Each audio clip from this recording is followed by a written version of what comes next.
मैं लोकेश, राज्य सचिव all Haryana power corporation worker union संबंधित सर्व कर्मचारी संघ हरियाणा। देखिए, आज का जो हमारा प्रोग्राम था ये पूरे हरियाणा में किया हमने।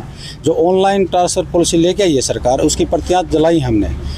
हम बताना चाहते हैं आपके माध्यम से सरकार को कि ये जो पॉलिसी आप सर लेके आ रहे हो ये बिजली विभाग में नहीं चलने वाली, क्योंकि बिजली विभाग का काम अलग तरीके का है। एक कर्मचारी को लाइन समझने के लिए कम से कम 6 महीने चाहिए, तब वो कितने एक्सीडेंट रेशो से बच पाता है। अगर आप एक सर्कल से दूसरे सर्कल में कर्मचारी को भेजोगे तो वैसे ही एक्सीडेंट रेशो बढ़ जाएगी। अब भी क्या कोई ऐसा तथ्य है सरकार के पास जिससे एक्सीडेंट रुक पाएँ, लेकिन अभी भी सरकार के से ऐसी कोई तथ्य नहीं पेश किया है कि जिससे एक्सीडेंट रुक पाए हों। आप एक्सीडेंट को और बढ़ाओगे। साथ ही हम HKN का भी विरोध कर रहे हैं। कौशल रोजगार के माध्यम से युवाओं को बिल्कुल अपंग बनाया जाएगा, 10-10 हज़ार में रोज़गार दिलाया जाएगा और आने वाले समय में पक्की भर्ती अब बिल्कुल बंद हो जाएंगी। हम इसका इसलिए विरोध कर रहे हैं। तो आगे मांग नहीं मानी गई तो आगामी क्या रुख रहने वाला है? देखिए, अगर हमारी सरकार नहीं सुनवाई करती तो आने वाली 5 तारीख को हम पावर मिनिस्टर के नाम ज्ञापन सौंपेंगे एक्शन के माध्यम से, और हरियाणा सरकार को भी भेजेंगे। लेकिन इसके बावजूद भी अगर सरकार नहीं मानती तो ऑल हरियाणा की मीटिंग बुलाकर एक बड़ा आंदोलन हम सरकार को के सामने खड़ा करेंगे। अगर फिर भी सरकार नहीं मानती है तो पूरे देश का कर्मचारी एक होकर इसका विरोध करेगा, क्योंकि आप देख सकते हैं कि आज सरकार किस प्रकार के रोजगार दे रही है।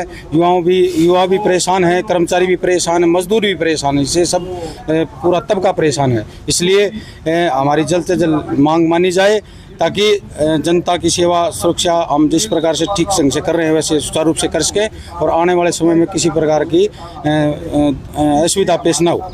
मैं Ashok Goyal, circle secretary ASPG worker union Bhiwani, संबंधित सर्व कर्मचारी संघ। आज हमने जो सरकार ऑनलाइन पॉलिसी लेकर के आ रही है, ट्रांसफ़र पॉलिसी लेके आ रही है, उसके विरोध में प्रतियां फूकी हैं और ये सब डिवीज़न लेवल पे पूरे हरियाणा में फूकी गई हैं। हमारा महकमा जोखिम भरा महकमा है, आए दिन एक्सीडेंट होते हैं। ऑनलाइन पॉलिसी आने के बाद ये तादाद बढ़ेगी। बढ़ने के साथ साथ हमारे कर्मचारी साल भर के अंदर लाइनों का ज्ञान होता है और कहाँ से सप्लाई चल रही है, कहाँ से कट करने के बाद एक्सीडेंटल रेशो कम होगा, ये जानता है। लेकिन ऑनलाइन पॉलिसी के आने के बाद यह काम वर्क इतना ज़्यादा होने के कारण काम करते हुए हादसे बढ़ेंगे। हम सरकार को चेताना चाहते हैं, हमारे साथियों की शहादत ना लेकर के, उनको अपंग ना बना करके इस ऑनलाइन पॉलिसी का हम पुरजोर विरोध करते हैं। और यदि सरकार फिर भी नहीं मानती, 5 तारीख को हम डिवीज़न पे एक्शन लेवल पे पूरे हरियाणा में ज्ञापन सौंपेंगे। तब भी नहीं मानते तो एक बड़ी मीटिंग करके बड़ा निर्णय लिया जाएगा इस ऑनलाइन ट्रांसफ़र पॉलिसी के विरोध में।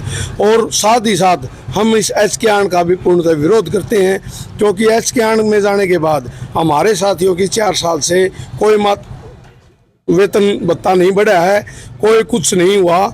बार बार हम सरकार को चेताना HKN भंग करके नियमित भर्तियां और हमारे साथियों को जो HKN में ले गए उनको हमारे महकमे के पेरोल पर लेके आए, ताकि हम महकमे से उनका सुचारू रूप से जो 4 साल से उनका मेडिकल बिल भी पास नहीं हुआ वो करवा सकें और उनके परिवार को और उनको सुरक्षा दिला सकें।